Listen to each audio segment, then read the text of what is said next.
Hey, welcome back to RON TV. I'm Ron McCarrick.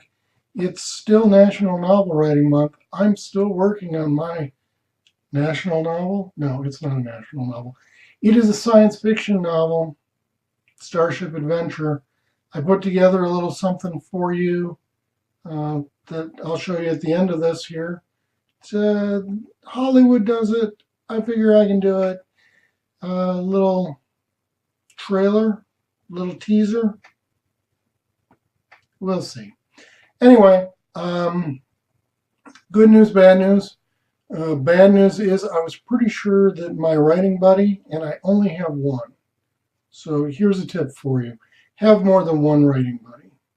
Because if, like with my writing buddy, you started to figure that they dropped out and just hadn't told you yet, that can be a little just depressing. I don't know if I want to say depressing. Demoralizing, certainly. Maybe not depressing. Um, That's the bad news. Thought my writing buddy had dropped out. Good news is today, Veterans Day, I've got the day off.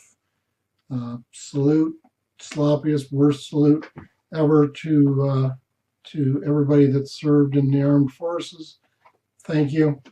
Um, in other good news, my writing buddy updated his word count. He's up over 12,000 words, which is more than double where his last word count was. We've had to skip the last couple of our writing calls, so there was some uncertainty as to whether or not he was even still writing, which he is, so that's good. That's a plus. Like I said, that was a little demoralizing. I think my writing over the last couple of days has suffered. Last night was the first time I actually had problems putting words into the story. I ended up spending more time doing outlining, essentially, writing about the scene that I needed to write in the story. So I didn't get my word count yesterday. I haven't done any writing yet today. But never fear, I'm still over 16,000 words, and I haven't written yet today. So while I am behind, I'm not so far behind that I don't think that we can make this up. And we can. I'm confident of it. Even if you are way behind, you've still got time. Bump your word count from 1,700 words up to 2,000. You'll make up that difference pretty quickly. Dedicate a day to writing. I find that if I write 1,000 words, take a break, come back, write another 1,000 words, I can pretty much do that almost all day. So I didn't do it today. There was some other stuff going on, you know. So try that.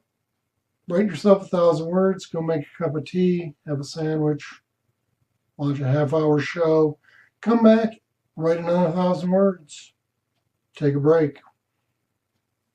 You write 1,000 words, you take a break. During that break, you're thinking about what comes next. Voila, next thing you know, you've got a 3,000 word day going. I've got the week of Thanksgiving off, so even though I'm behind now and I may continue to be behind all week, I'm pretty sure that I will be able to make that up Thanksgiving, even with the holiday, because I'm pretty sure there's not going to be much going on around here on Thanksgiving.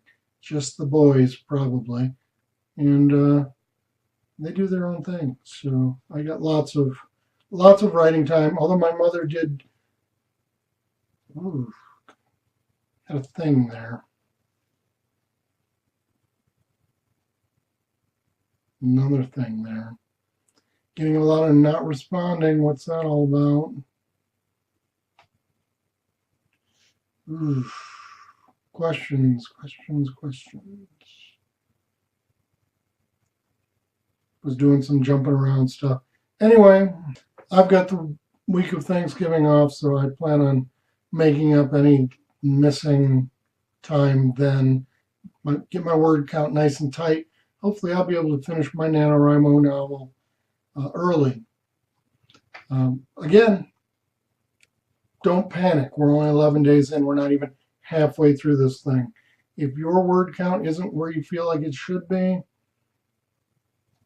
you're okay. Put in a little extra time. If your story isn't going the way you think it should, because in my case, I'm writing a science fiction story about a spaceship that crashes. And then it's a survival story from that point on. I can't get these people off the spaceship. Although 2 nights ago I did kill 2 more characters, which brings me down to 6 characters instead of the 9, which is more manageable. I do find myself wondering, are they the right 6 characters? I don't know. And did the way I killed them work? Not work like in the story. It worked fine in the story, but like were the physics correct? Would it happen that way at all? I don't know. Second draft stuff, that's what that all is. Don't worry about it. We got lots of months left to go. Even if your word count is behind, you've got plenty of time to make it up. I'm confident that you and I can do this. Anyway, that's all I've got for you today. A bunch of nonsense. So I'm going to take you to a little bit that I stitched together. A little teaser.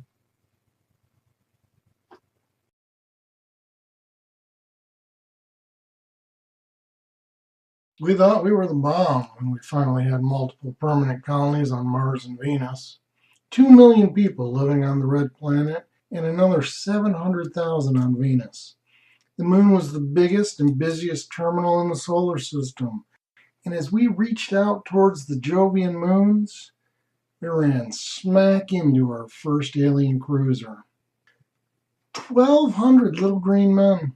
Actually, they were blue, vaguely bird-like, and about the same size as an ostrich. So, not really all that small. Fortunately for us, they were friendly. They taught us to terraform our new homes more quickly, fixed all the errors we were making with cold fusion, showed us their maps and charts, and then they dangled the carrot in front of us we couldn't resist. Jump drives, hyperspace, warp engines, whatever you want to call it, they showed us faster than light. They would share its secrets, teach us to build its ships and navigate the galaxy. All that just for our help in their war with the bugs. We like war. We're actually pretty good at it. And we wanted that carrot, so we signed up. The aliens shared more of their cast-off and obsolete technology and sent us off to save their asses. Or that's how we saw it. Only that's not really how it played out on the big screen. Turns out they were in something of an interminable stalemate with the bugs and wanted some cannon fodder to throw at their foe. Something to buy time and allow them to set up their finishing move, escape. We were outclassed and overcommitted, manipulated into tighter and tighter situations, a pawn on a board we couldn't see. But like I said, we're good at war. We like to fight. And we're more than our share clever. We fought, and we reverse engineered the technology we were given. We fought. And we learned to first modify and then created our own fancy space toys. We fought. And when we realized we could win, we changed the rules. Now there are 3 species in this little corner of space. Us and them. The war ain't over. We didn't win. But things have quieted down for a time while everybody figures out what exactly are the new rules. That's where we come in. We are the Argent Delegation Exploratory Starship AD-5. Starship Adventure.